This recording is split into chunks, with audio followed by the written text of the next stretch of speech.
बिस्मिल्लाहिर्रहमानिर्रहीम। अस्सलामु अलैकुम वरहमतुल्लाहि वबरकातुह। ऑनलाइन करियर वालेकुम। गाइडेंस के शुमारे में आज हम बात करेंगे किंग अब्दुल अजीज यूनिवर्सिटी में आपका एडमिशन कैसे हो। मैं आपका होस्ट डॉक्टर खालिद हकीम आपके सामने हाजिर हूँ। आज हम इस वीडियो को ज़रा मुख्तलिफ बनाएंगे। हमारे सामने एक स्टूडेंट है जो अभी किंग अब्दुल अजीज यूनिवर्सिटी में ज़ेर तालीम है। इनसे हम कुछ सवालात पूछेंगे क्योंकि अक्सर और बेशतर आप जो मुझसे सुनते हैं मेरे वीडियोस में, उसमें मेरा as a perspective, as a मैं यहाँ पर काम करता हूँ या जिसको हम कहते हैं फैकल्टी परस्पेक्टिव। आज हम डायरेक्टली एक स्टूडेंट को ले आए हैं जो अभी ज़ैर तालीम है किंग अब्दुल अजीज यूनिवर्सिटी में। ये बहुत ही इम्पोर्टेंट एक हमारे पास एक यानी एक वैल्यूएबल इंफॉर्मेशन प्रोवाइड करेंगे कि आप कैसे यहाँ पर आ सकते हैं, कितना स्टेपेंड मिलता है, कौन सा तरीका है, कैसे आप अप्लाई करें, कौन से डॉक्यूमेंट्स आपको चाहिए। तो हमारे सामने जो होनहार तालिब इल्म है जिनका नाम है खुबाब बिन शफी, ये पुलवामा डिस्ट्रिक्ट जम्मू कश्मीर से रहने वाले हैं। और हम वेलकम करते हैं खुबाब आपका आपके इस प्रोग्राम में, ऑनलाइन करियर गाइडेंस के शुमारे में आपका खैर मकदम। अस्सलाम वालेकुम वरहमतुल्लाहि वबरकातुह। वालेकुम अस्सलाम। खुबाब ये बताएं कि आपका ताल्लुक जैसा कि मैंने बयान किया है पुलवामा से है। पुलवामा एक डिस्ट्रिक्ट है जम्मू कश्मीर का जो यूटी है इस वक्त। आप बताएं आपका सफर कैसा रहा, आपने कैसे, आपको कैसे पता चला कि किंग अब्दुल अजीज यूनिवर्सिटी सऊदी अरबिया में एडमिशन्स होते हैं, क्योंकि आप 10+2 के फौरन बाद यहाँ पर आए। आप जरा अपना बैकग्राउंड दे एक मिनट में कि आप कैसे, आपको पता चला कि यहाँ पर एडमिशन्स होते हैं, वो भी इंटरनेशनल स्कॉलरशिप के साथ। Okay sir. सर एक्चुअली जब मैं 10+2 कर रहा था, एक्चुअली 10th के बाद मुझे पता चला था कि सऊदी अरबिया में जो यूनिवर्सिटीज़ हैं वहाँ हम एडमिशन कर सकते हैं 10+2 की बेसिस पे। जी फिर लेकिन उस वक्त मेरे ख्याल में मदीना यूनिवर्सिटी का था, मैंने मदीना यूनिवर्सिटी के मुतालिक सुना था। जी लेकिन जी। जब फिर मैंने 10+2 किया, फिर अपना पासपोर्ट वगैरह मैंने बना लिया, तो उसके बाद मैंने एक लड़का था हमारे कश्मीर से जो कि कसीम यूनिवर्सिटी में पढ़ रहे थे, वो इस वक्त फारिग है वहाँ से, शेख मुश्ताक साहब। जी तो उन्होंने ही मेरा फार्म भरा था, मैंने अपने डॉक्यूमेंट्स सारे उनके हवाले किए थे कि मैंने उनको कहा था कि मदीना यूनिवर्सिटी में मेरा फार्म भर लो। तो उन्होंने उस टाइम कहा कि इस वक्त हमारी एक और यूनिवर्सिटी है किंग अब्दुल अजीज यूनिवर्सिटी, जो कि एक बहुत अच्छी यूनिवर्सिटी है, वहाँ अभी एडमिशन ओपन है, तो मैं आपका वहाँ फॉर्म भरता हूँ, फिर देखते। तो उसने मेरा फॉर्म यहाँ भरा, उसी ने किया सब कुछ, मैंने उसको डॉक्यूमेंट्स भेजे और उसने मदीना यूनिवर्सिटी में भी उस टाइम मेरा जो एप्लीकेशन है वो वहाँ अप्लाई किया। तो फिर यह होना था कि कुछ 3-4 महीने बाद मुझे किंग अब्दुल अजीज यूनिवर्सिटी से ये जो नॉमिनेशन आया, नॉमिनेशन ईमेल, तो अल्हम्दुलिल्लाह। अच्छा खुबाब ये बताएं कि आपका जो यहाँ पर एडमिशन हुआ है, आपने कहा कि आप 10+2 बेस पे यहाँ आए हैं। मैं आपसे सुनना चाहता हूँ कि ये जो 10+2 आपने किया है, आपके कितने मार्क्स थे, कितने परसेंटेज आपके मार्क्स थे, क्योंकि अक्सर सुनने वाले हमसे पूछते रहते हैं कि कितने मार्क्स पे आपका एडमिशन हो सकता है। सर मेरा 10+2 में जो परसेंटेज वो 80 था। यानी 80%, यानी जरूरी नहीं कि आपके पास 90-95% हो तभी आपका एडमिशन हो सकता है। नहीं सर, मुझे ऐसा कुछ नहीं लगा, मेरे मेरी परसेंटेज सिर्फ 80% थी। अच्छा ये बताएं खुबाब कि आपने जब अप्लाई किया कौन कौन से डॉक्यूमेंट आपको लगे जिसमें आपने यहाँ पर अप्लाई किया। जब मैंने अप्लाई किया तो सबसे पहला जो बेसिक रिक्वायरमेंट है वो है पासपोर्ट आपका। जी पासपोर्ट होना चाहिए, 12th जो आपने किया है 10+2 उसकी सर्टिफिकेट होनी चाहिए, उसका ट्रांसक्रिप्ट होना चाहिए। सही। और इसके अलावा हमारे पास होता है फोटो अपना, हम्म। वो भी अपलोड करना होता है। जी। और सर्टिफिकेट ऑफ गुड कंडक्ट होनी चाहिए। अच्छा ये इसी जो के साथ certificate he of good conduct है ये कहाँ से मिलता है। ये स्कूल ही प्रोवाइड करता है, जहाँ आप इससे पहले पढ़ते थे अच्छा वही देते हैं सर्टिफिकेट ऑफ गुड कंडक्ट कि ये ठीक है। स्कूल में जो सलूक है वो अच्छा रहा है। ये सो बहुत सारे और इसके बच्चे कहते अलावा हैं कि हमारे पास वो पुलिस क्लियरेंस सर्टिफिकेट चाहिए, वो चाहिए या नहीं चाहिए। एक्चुअली वो मसला दूसरा है कि जो पुलिस क्लियरेंस वो पहले नहीं चाहिए जब हम अच्छा अप्लाई करते हैं, जी। वो फिर जब वीजा आता है उस टाइम चाहिए थी। और अब एक चीज ये हुई है कि इंडियन स्टूडेंट्स के लिए अब इन्होंने जो किंगडम ऑफ सऊदी अरबिया है, अब वो रिक्वायरमेंट नहीं रखी है इंडियन स्टूडेंट्स के लिए। पहले परफेक्ट। हमें वो पुलिस क्लियरेंस सर्टिफिकेट नहीं चाहिए। अच्छा और इसके इसके, अलावा हमें जी जो जी अहम जी है वो है रिकमेंडेशंस। जी। तो रिकमेंडेशन लेटर रिकमेंडेशंस आपको कहाँ से मिले? मैंने सर दो रिकमेंडेशंस लाई थी। एक तो मैंने अपने उस्ताद मोहतरम डॉक्टर अब्दुल लतीफ अलकिंदी साहब से ली थी। जी। और दूसरे दूसरे जो मदीना से फारिग थे, शेख अरशद अमीन अल मदनी साहब, अच्छा ये जो जो पांपोरा रिकमेंडेशन लेटर के। आपने लाए, ये अरबिक में थे या किसी और लैंग्वेज में भी हो सकते हैं? ये जरूरी नहीं है कि अरबी में हो, जी ये किसी भी लैंग्वेज में हो सकती है, लेकिन मेरी अरबिक में ही थी क्योंकि मैंने उन्हीं से ली थी जिन्होंने मदीना यूनिवर्सिटी में पढ़ा था, तो उन्होंने अरबिक में ही दी थी। और इसमें मैं ये बात इजाफा करना चाहता हूँ कि अगर कोई अप्लाई करना चाहता है साइंस फील्ड में या इंजीनियरिंग फील्ड में, तो उसे चाहिए कि अपने प्रोफेसर से ही, जो उस फील्ड के माहिर हो, उनसे ही रिकमेंडेशन लाए। क्योंकि मुझे अप्लाई करना था इस्लामिक स्टडीज में, तो मैंने अपने ही जो इस फील्ड के माहिर थे उनसे रिकमेंडेशन ली। अब जी। जो जिस फील्ड में चाहता है करना, वो अपने ही प्रोफेसर, अपने ही लेक्चरर से रिकमेंडेशन ले। और इसके अलावा और एक अहम चीज है, और रिकमेंडेशन दो होनी चाहिए कम से कम। कभी फिर कुछ यूनिवर्सिटीज में एक ही अपलोड करते हैं, कहीं दो अपलोड करनी पड़ती है। जी। इसके अलावा जो अहम चीज है वो है आपका सीवी। अच्छा सीवी भी हमें सीवी में, चाहिए, जी जी। हाँ, उस वो बहुत ज्यादा मैटर करती है कि, और उसमें एक इंसान को बस उतना ही लिखना चाहिए जितना उसके पास हो, जो वो हो। उसमें वो ऐड करना अपनी तरफ से वो नहीं होना चाहिए। और मैंने जो सीवी बनाई थी बिल्कुल छोटी बनाई थी। उसमें अपना ऑब्जेक्टिव लिखा था, मैं क्यों आ रहा हूँ, कि मैं किस लिए आ रहा हूँ। और फिर अपने हॉबीज वगैरह ऐड किए थे, और अपनी डिग्री कि कहाँ क्या क्या मैंने किया, 10th में क्या परसेंटेज थी, 12th में क्या परसेंटेज, बस इतना ही मैंने बनाया था। अच्छा ये खूब आप ये बताएं कि जब आपने अप्लाई किया, तो अप्लाई करने से लेके आपका एडमिशन होने तक कितना टाइम लगा? यस सर, ये भी बहुत बड़ा मसला है। इस पे अक्सर बच्चे इसके मुतालिक ना थोड़ा इन्हें जरूरी चाहिए कि ये बात जानना। सबसे पहली चीज है, स्क्रीनिंग जो होती है वो दो तरह से होती है यहाँ की यूनिवर्सिटीज में। पहला होता है जो यूनिवर्सिटी की तरफ से होती है स्क्रीनिंग। तो किंग अब्दुल अजीज यूनिवर्सिटी में जो मेरी नॉमिनेशन आई थी, वो बस 3 से 4 महीने के अंदर आई थी। जी। जो कि यूनिवर्सिटी स्क्रीन करती है वो जल्दी होती है। अच्छा लेकिन उसके बाद मसला होता है कि यूनिवर्सिटी आपका, जब वो आपको सिलेक्ट करे, तो आपकी एप्लीकेशन वो ministry of education Saudi Arabia के पास भेजती है। बिल्कुल। क्योंकि स्कॉलरशिप उन्हीं को देना होता है, वही आपका वीजा देते हैं। तो उन उसमें फिर टाइम लगता है। उसमें अच्छा फिर किस्मत पर होता है कि, क्योंकि उनको भी एम्बेसी से आगे बात वगैरह करनी होती है, वो उनसे ये अप्रूवल लेते हैं आपकी एम्बेसी से कि आप इसको यहाँ पढ़ने देंगे। उसमें बाकी सारी चीजें उनको होती है, तो इसमें बहुत टाइम लगता है। कभी किसी को का 9 महीने लगते हैं, कभी 1 साल लगता है, कभी 1 साल से ज्यादा भी लग सकता है।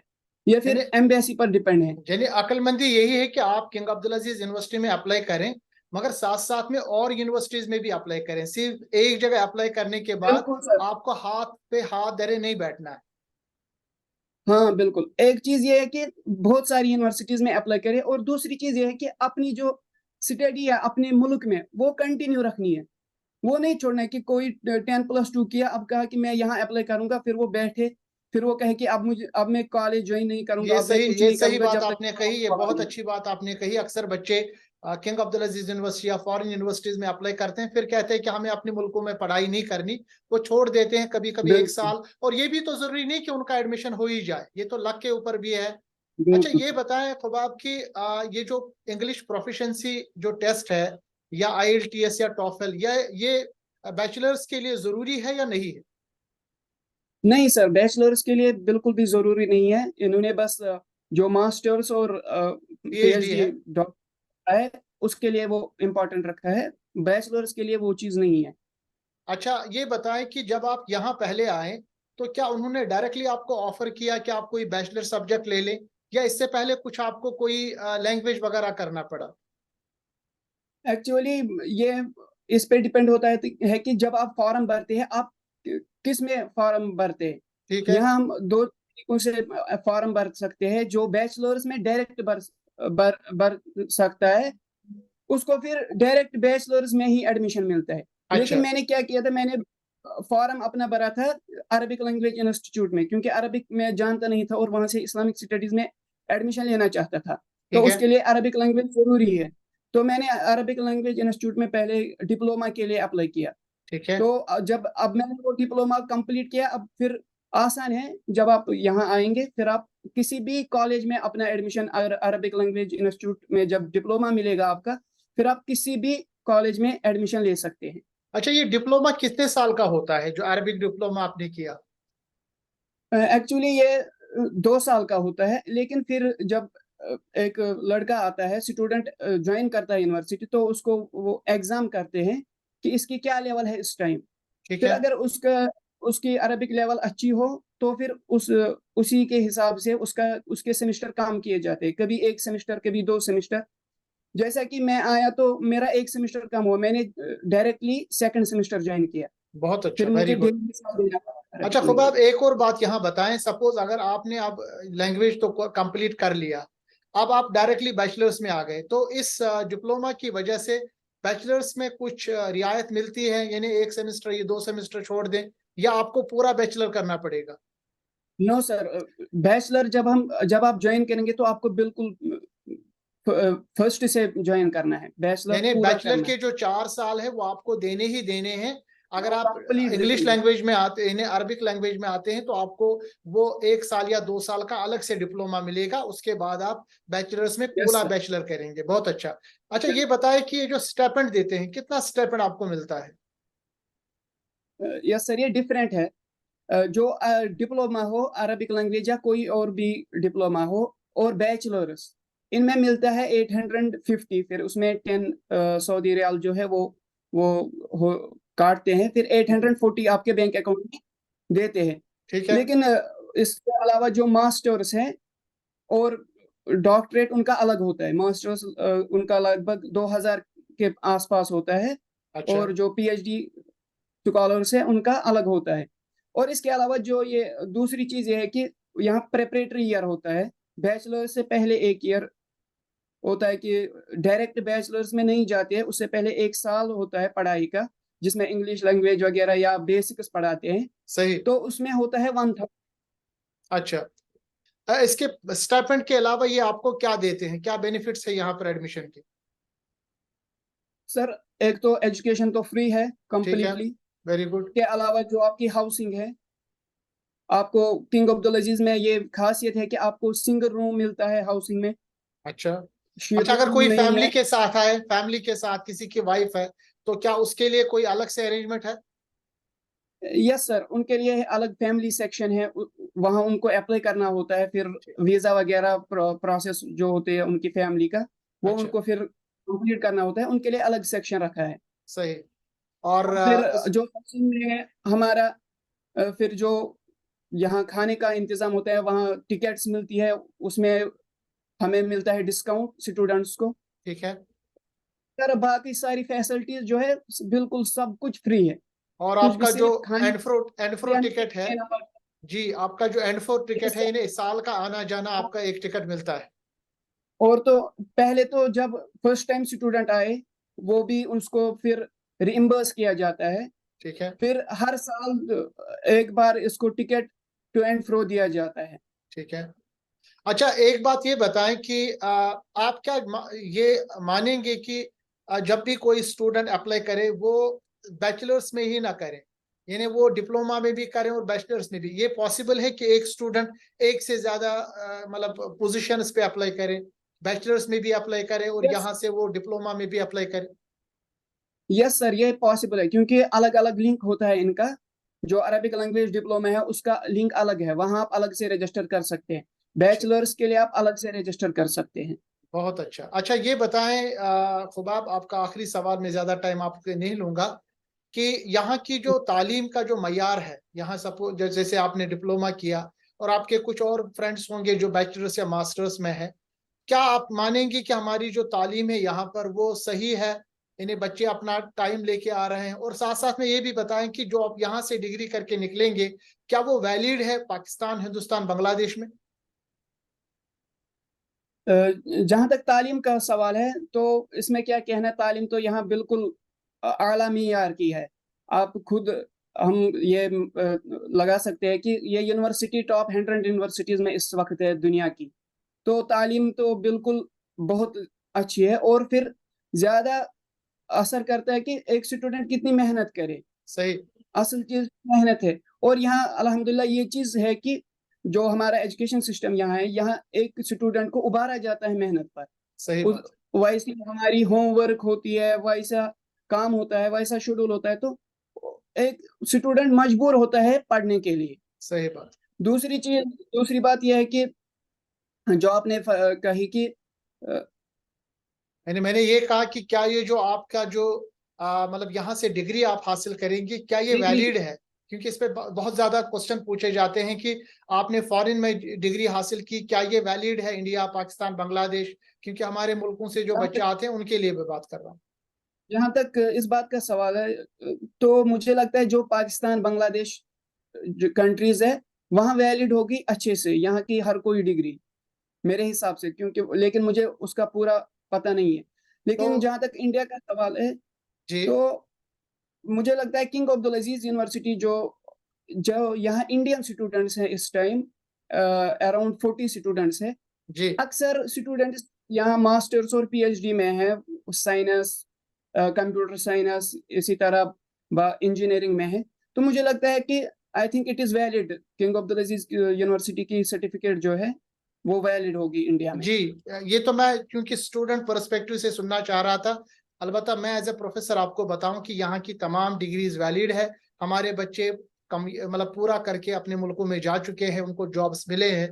तो इसमें कोई आपको कोई भी दिमाग में कंफ्यूजन नहीं होना चाहिए। अच्छा, आखिर सवाल मैं खुबाब आपसे पूछना चाह रहा हूँ, वो ये है कि आप चूंकि आपने बैचलर मतलब अभी बैचलर्स में आपने शुरुआत की, आपने बैचलर्स में इस्लामिक स्टडीज ही ऑप्ट किया, या आप डिप्लोमा के बाद कोई जो आपकी जो जिसको हम ट्रेडिशनल या जो असली तालीम है, इंजीनियरिंग है या दूसरे सब्जेक्ट्स है, क्या उसमें भी आ सकते हैं? या आपको जो आपने अभी ये किया है जैसे डिप्लोमा किया अरबिक में, उसके बाद आपको अरबिक ही या शरी तालीमें लेनी पड़ेगी? नहीं सर, वो चीज नहीं है। ये डिपेंड करता है आपकी 10+2 जो सर्टिफिकेट है आप किस बैकग्राउंड से है। अगर आप साइंस बैकग्राउंड से है तो आप किसी भी साइंस स्ट्रीम में, चाहे इंजीनियरिंग है, कंप्यूटर साइंस है या बाकी साइंस की फैकल्टीज है, आप अप्लाई कर सकते हैं। अगर आप आर्ट्स फैकल्टी से है पहले से 10+2, तो आप वही फिर आप साइंस में अप्लाई नहीं कर सकते। It depends on 10+2। अच्छा, इसमें एक और सवाल लास्ट में ये। हमारे जी बहुत साथी है हमारे जी बहुत साथी है जिन्होंने अलग कॉलेजेस में अप्लाई किया। किसी ने कंप्यूटर साइंस में अप्लाई किया इसके अरबिक जी, डिप्लोमा के बाद, मैं किसी ने समझ गया। में अप्लाई किया। अच्छा, एक चीज इसी में आ जाता है, बहुत सारे बच्चे मुझे लिखते रहते हैं कि हमारे पास जो विफाकी मदारिस है ना, वहां से उन्होंने किया है, किसी ने मान लीजिए जो आलमियत की है या फजीलत की है, क्या वो अप्लाई कर सकते हैं या उनको 10+2 मस्ट चाहिए? नहीं सर, वो अप्लाई कर सकते हैं अच्छे अच्छे से। यहाँ हमारे पाकिस्तान के साथी है या इंडिया के भी बहुत साथी है जिन्होंने मदरसे से फरागत हासिल की है, उस बिना पर उन्होंने अप्लाई किया है, तो इस्लामिक स्टडीज में वो अच्छे से अप्लाई कर सकते हैं। नहीं, मगर कोई क्राइटेरिया है? जैसे वो कोई आलमियत है, किसी की फरागत है, तो वो मतलब ये यूनिवर्सिटी उनको मानती है क्या? कुछ ऐसा क्राइटेरिया है? क्योंकि अक्सर बच्चे मुझे पूछते रहते हैं ये सवाल। हाँ, जो जो आलमियत में वहाँ की आलमियत है, अक्सर उसमें होते हैं 4 के 5 साल होते हैं, उसमें एक सर्टिफिकेट मिलती है, जो कि 2-3 साल बाद, मुझे पूरा ये मालूम नहीं है, उस पे आपको यहाँ 12th एज कंसिडर किया जाता है। अच्छा, ठीक वो है, वेरी सर्टिफिकेट गुड। आपको यहाँ 12th कंसिडर की जाती है, तो आप यहाँ अच्छे से बैचलर्स में एडमिशन ले सकते हैं। अब अगर किसी ने पहली इफ्ता किया हो या कंप्लीट किया हो की हो आलमियत, तो मास्टर्स के लिए भी अच्छे से अप्लाई कर सकता है। बेहतरीन, 25 साल उन्होंने एज रखी है बैचलर्स में अप्लाई करने के लिए। तो ये डिप्लोमा के लिए भी 25 साल ही है, इससे कम भी हो सकता है, इससे ज्यादा भी हो सकता है? यस सर, वही अबो 17 इन्होंने रखा है, लेकिन फिर 25 से कुछ स्टूडेंट्स ऐसे भी है जो जिनकी एज 25 से भी ऊपर है, उनको भी एडमिशन कभी कभी मिलता है। यानी यानी जो बच्चे मुझे पूछते रहते हैं मेरा थोड़ा सा 1 साल ज्यादा है, या 25 होने वाला हूँ, या 25-26 होने वाला हूँ, उनको भी उम्मीद उनको नहीं नहीं छोड़नी करेगा। चाहिए, अप्लाई करना चाहिए।